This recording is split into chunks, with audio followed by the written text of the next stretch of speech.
হরে কৃষ্ণ। আজ ভগবান শ্রীকৃষ্ণের জন্ম আবির্ভাব। ভগবান শ্রীকৃষ্ণ গীতাতে বলেছেন, জন্ম কর্ম চ মে দিব্যম যো জনতি তত্ত্বত ত্যক্তং দেহং পুনর্জন্ম নৈতি মামেতি কন্তেয়। প্রিয় অর্জুন, যে কেউ আমার দিব্য জন্ম আবির্ভাব অন্তর্ধান এবং কর্মকাণ্ড কর্ম সম্পর্কে কেবল বুঝতে চেষ্টা করে, ভগবানের ব্যক্তিত্ব নিষ্ক্রিয় নন, কর্মবিহীন। তাই যে কেউ বুঝতে পারে যে ভগবানের এই ধরনের কর্মকাণ্ড আছে এবং তিনি কি ধরনের জন্মগ্রহণ করেন, কেবল এই দুটি বিষয়ে বোঝার মাধ্যমে তিনি চমৎকার ফলাফল লাভ করেন। এটাই কি ত্যক্ত দেহম। এই দেহত্যাগ করে ত্যক্ত দেহং পুনর্জন্ম নয়তি, তিনি এই জড়জগতে আর জন্মগ্রহণ করেন না। ত্যক্ত দেহং পুনর্জন্ম নয়তি। আমাদের মধ্যে কেউ কেউ ভাবতে পারেন যে পুনর্জন্ম নয়তি মানে তিনি পরাজিত হন। না, পুনর্জন্ম নেতি কিন্তু মা মেতি, তিনি এই জড়জগতে আসেন না, বরং তিনি আমার কাছে আসেন। ভগবান শ্রীকৃষ্ণ বলছেন মা মেতি। মা মেতি মানে তাহলে পরমেশ্বর ভগবানের স্থান আবাস রয়েছে, সেখানে আমরা যেতে পারি কেবল তার আবির্ভাব এবং কার্যকলাপের প্রকৃতি বোঝার মাধ্যমে। তাহলে আজ সেই শুভ দিন, জন্মাষ্টমী, যখন ভগবান কৃষ্ণ 5000 বছর আগে মথুরায় আবির্ভূত হয়েছিলেন। আমাদের প্রত্যেক ভারতীয় ভদ্রলোক ভদ্র মহিলারা তারা খুবই ভালো করে জানেন যে মথুরা কোথায়। এটি নয়াদিল্লিতে থেকে প্রায় 90 মাইল দক্ষিণে।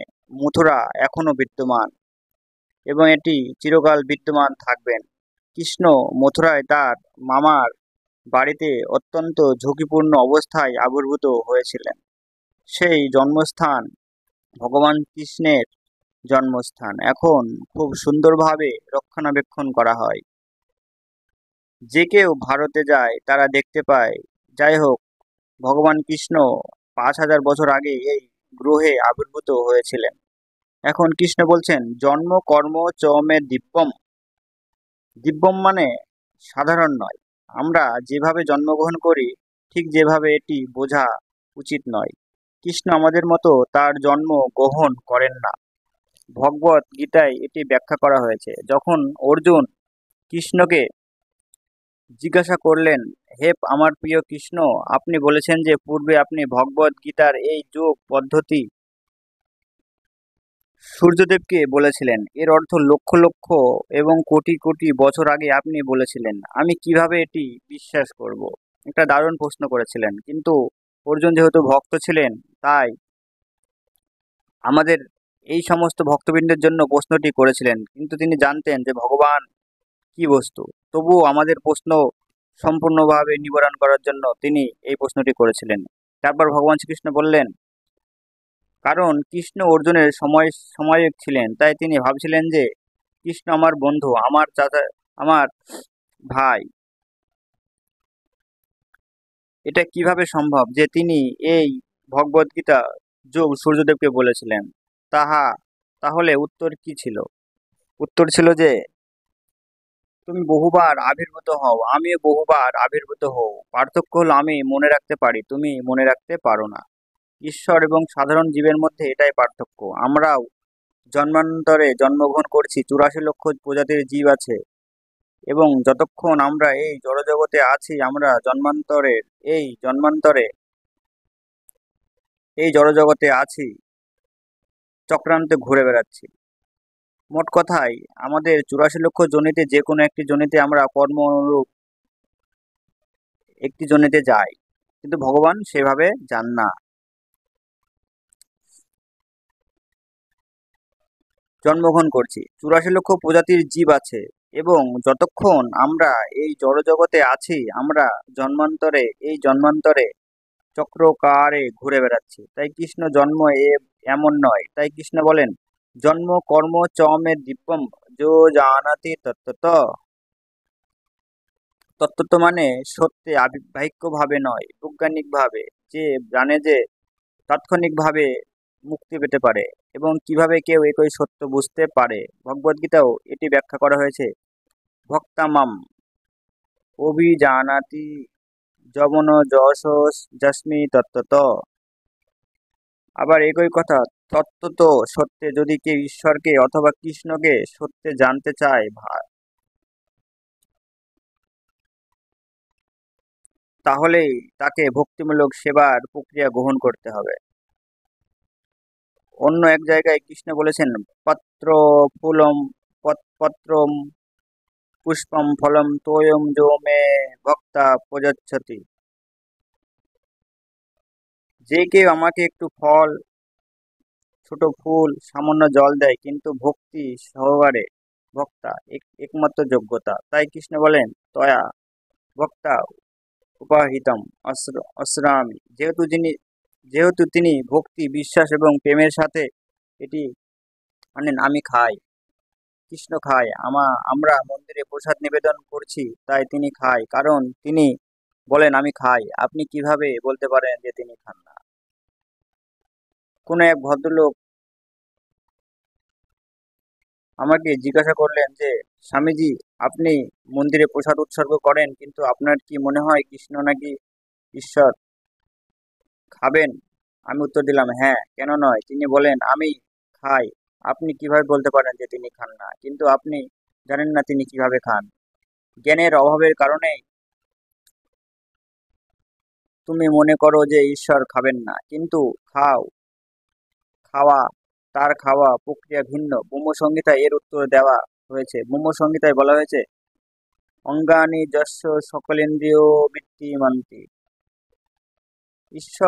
ঈশ্বরের ইন্দ্রিয় কৃষ্ণের ইন্দ্রিয় অন্যান্য ইন্দ্রিয়গুলির মতো শক্তিশালী। ঠিক যেমন আমি আমার চোখ দিয়ে দেখতে পারি, কিন্তু কৃষ্ণ তার চোখ দিয়ে খেতে পারেন। অর্থাৎ অঙ্গানি যস্য সকলেন্দ্রিয় বৃত্তিমন্তি। ঠিক যেমন অনেকটা উদাহরণ আছে, কৃষ্ণ বা বিষ্ণু প্রথম সৃষ্টি হলো গর্ভোদকশায়ী বিষ্ণু সমুদ্রের উপর শুয়েছিলেন এবং ব্রহ্মার সৃষ্টি হয়েছিল তার নাভি থেকে। ভগবানের উদর থেকে একটি পদ্মের কাণ্ড গুজিয়েছিল এবং ব্রহ্মার জন্ম হয়েছিল। এখন ভাগ্যদেবী লক্ষ্মী বসেছিলেন, কিন্তু আমরা যেমন বুঝতে পারি যে যদি আমরা সন্তান জন্মদান করি তাহলে আমাদের স্ত্রী সহযোগিতার প্রয়োজন হয়, কিন্তু এখানে আমরা দেখতে পাই যে শ্রী লক্ষ্মী দেবী বসেছিলেন, কিন্তু তিনি নাভি থেকে ব্রহ্মার জন্ম দিয়েছেন। একে সর্বশক্তিমান বলা হয়। তার কারো সাহায্যের প্রয়োজন হয় না। ঠিক সন্তান জন্ম দিতে পারেন, ঠিক যেমন আমরা সন্তান জন্মদান করি তেমন নয়। অতএব জন্ম কর্ম চ মে দিব্যম। তিনি তোমার হৃদয়ের ভেতরে আছেন, তিনি সর্বত্র আছেন, তাই তিনি সর্বত্র আবির্ভূত হতে পারেন। ঠিক যেমন সূর্য পূর্ব দিক থেকে উদিত হয়, এর অর্থ এই নয় যে পূর্ব সূর্যের জননী। আমরা কেবল দেখতে পাই যে সূর্য পূর্ব দিক থেকে উদিত হচ্ছে। এইভাবে যদি আমরা সত্যভাবে বোঝার চেষ্টা করি তাহলে আমরা ঈশ্বর কি বুঝতে পারবো। বাক্যভাবে যদি আমরা আমাদের পরীক্ষামূলক জ্ঞান দ্বারা বোঝার চেষ্টা করি তাহলে ঈশ্বরকে বোঝা সম্ভব নয়।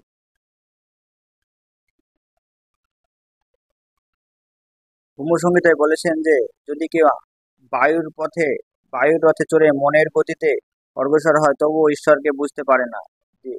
দেবেষু বেদেষু দুর্লভম অদুর্লভম আত্মা ভক্ত। কেবল বেদ অধ্যয়ন করে তাকে বোঝা যায় না। যে ত্রিগুণ বিষয়া বেদ নিত্রিগুণ ভবার্জুন। বেদের অবস্থানকেও অতিক্রম করতে হবে, তাহলে বুঝতে পারবেন ঈশ্বর কি, ভগবান কি, কৃষ্ণ কি। তাই ভগবদ্গীতাতে সেই প্রক্রিয়াটি ব্যাখ্যা করা হয়েছে যে ভক্তা মাম অভিজানাতি যবন যশ স্মাতি তত্ত্ব।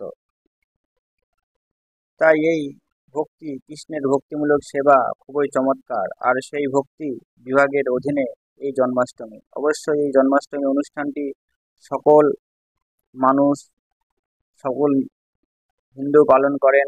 বৈষ্ণব হন বা অবৈষ্ণব, সবাই ভারতে প্রতি বাড়িতে পালন করা হয়, ঠিক যেমন অন্যান্য দেশগুলিতে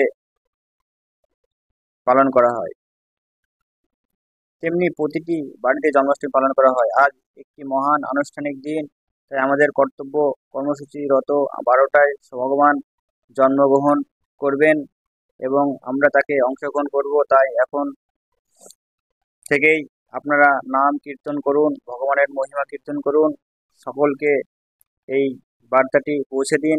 ভগবানের জন্ম সাধারণ মানুষের মতো নয়, তাই আমাদের সকলকেই এই মহিমা কীর্তন করা উচিত।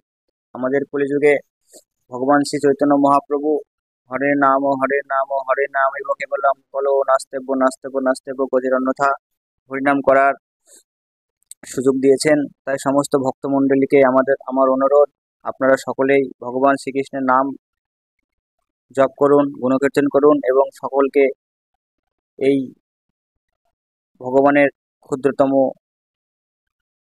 কথা সকলকে শোনানোর শোভন করে দিন। আপনাদের চরণে কোটি কোটি প্রণাম। আমি এক ক্ষুদ্র মূর্খ ব্যক্তি, আমার যদি ভগবানের কথা বলার মধ্যে কোনো ভুল ত্রুটি হয়ে থাকে আমাকে নিজের সন্তান বা দাস মনে করে ক্ষমা করবেন।